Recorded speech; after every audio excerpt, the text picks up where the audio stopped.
Mostly, I moved into the apartment because it was quiet. Too quiet, maybe.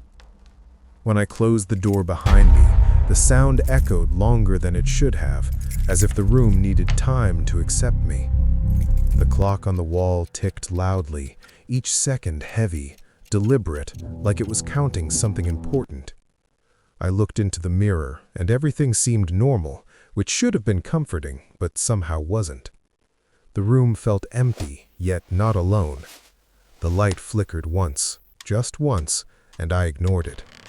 My phone showed no messages, no missed calls, no proof that anyone would notice if I disappeared. That's when I saw the door slightly open. I was certain I had closed it. I locked it again, and a click sounded final, almost permanent. I lay on the bed staring at the ceiling as shadows shifted in ways I couldn't explain.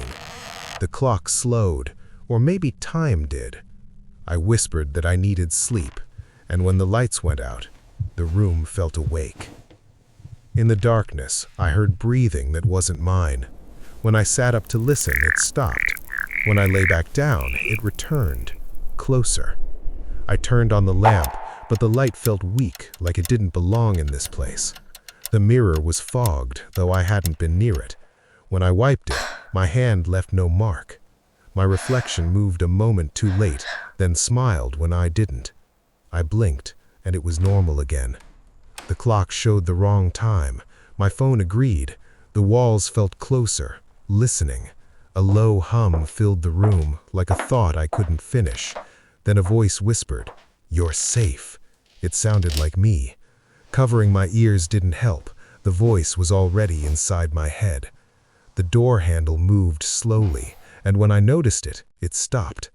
My phone lit up with a message, "Don't turn around." I deleted it instantly, but the phone vibrated again with nothing on the screen. The light shifted color, subtly, unnaturally. I whispered that this wasn't real. The room answered calmly, "It is now."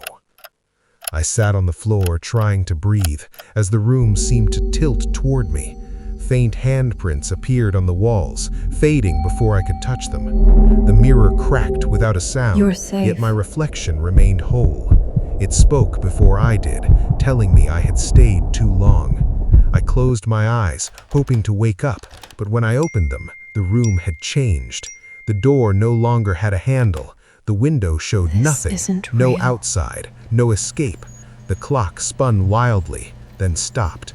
The voice became gentle, almost comforting, telling me to let go. My breathing slowed. I felt lighter. The light stopped flickering. The room felt peaceful, and that terrified me more than anything else. Morning light filled the apartment. I woke up feeling rested. Everything looked clean, normal, safe. My reflection smiled back at me perfectly. I left the room and closed the door behind me, unaware that the camera stayed inside. The room whispered, "Next." The door opened again and someone else stepped inside. Then it closed. The room remembered.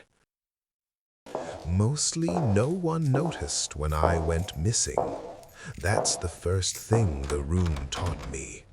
I remember stepping into the apartment because the rent was cheap and the silence felt honest. The door closed behind me, and for a moment I thought I heard someone breathe in relief. The room was brighter than I expected, clean, almost welcoming. The mirror reflected me perfectly, but something in the way it held my image felt rehearsed, like it had practiced. I told myself I was tired. Everyone tells themselves that. The clock on the wall ticked softly, patiently, as if it already knew how long I would stay. At night, the silence changed. It wasn't empty anymore. It was attentive. I felt it listening when I moved, when I stopped, when I thought. The room didn't rush. It never does. That's how it wins. The first time I heard my own voice whisper from somewhere behind me, I didn't turn around. I didn't need to. The room knew me well enough already. The mirror began to respond before I acted, smiling when I was afraid, relaxing when I tried to fight it. Time stopped making sense. My phone showed hours that didn't exist. The window no longer showed a city, only darkness that felt close enough to touch. I tried to leave once, I really did. The door had no handle when I reached for it, and when I looked back, the room looked smaller, tighter, like it was folding in on itself. The voice was kinder now, reassuring, telling me I was safe, telling me I belonged. That was the moment I understood what had happened to the others. The faint handprints in the walls, the echoes that felt like memories instead of sounds. They hadn't been trapped, they had been kept.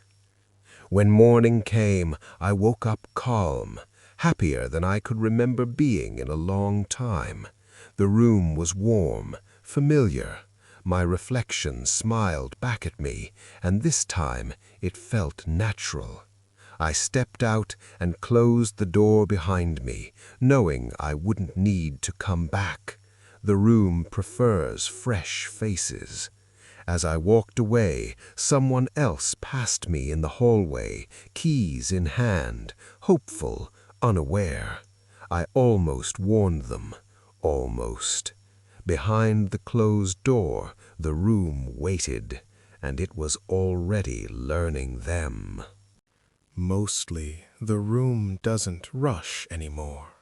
It doesn't need to. It has learned patience from the people who passed through it, from the way they hesitated at the door, from the moment they realized they were alone. It listens now, not just to footsteps or breathing, but to thoughts. That's how it knows who will stay. The hallway outside still looks ordinary, flickering lights, peeling paint, the distant hum of the city. But the room understands that appearances are useful lies. Every person who enters leaves something behind, a habit, a fear, a memory sharp enough to cut. The room collects them quietly. That's why the mirror smiles differently now, why the clock no longer bothers pretending to show time. It shows expectation. When the door closes, the room adjusts itself, rearranging the air, the shadows, the silence, until it feels familiar enough to be trusted. No one notices the change at first. They never do. Those who try to fight it feel the room grow smaller, the walls inch closer, the ceiling lowers just enough to be noticed. The ones who listen instead hear a voice that sounds like comfort, like home, like relief. The room never lies outright. It only finishes thoughts people are already having.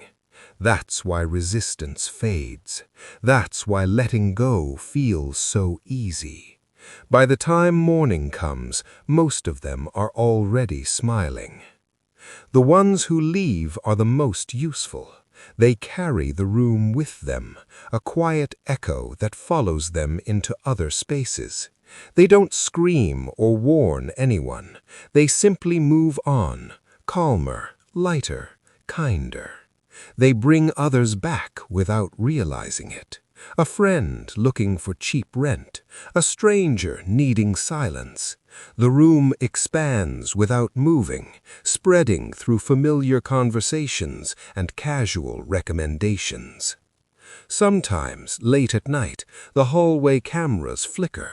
The footage shows doors opening that no one remembers walking through, rooms that weren't there yesterday, reflections that pause before moving.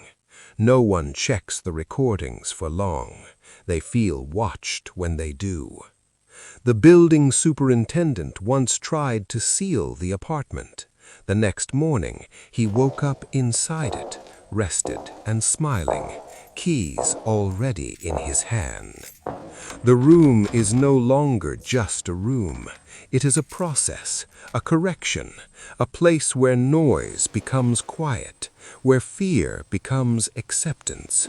Somewhere, right now, someone is turning a key, stepping inside, thinking they have found peace. The door closes softly behind them. The room listens, and it begins again.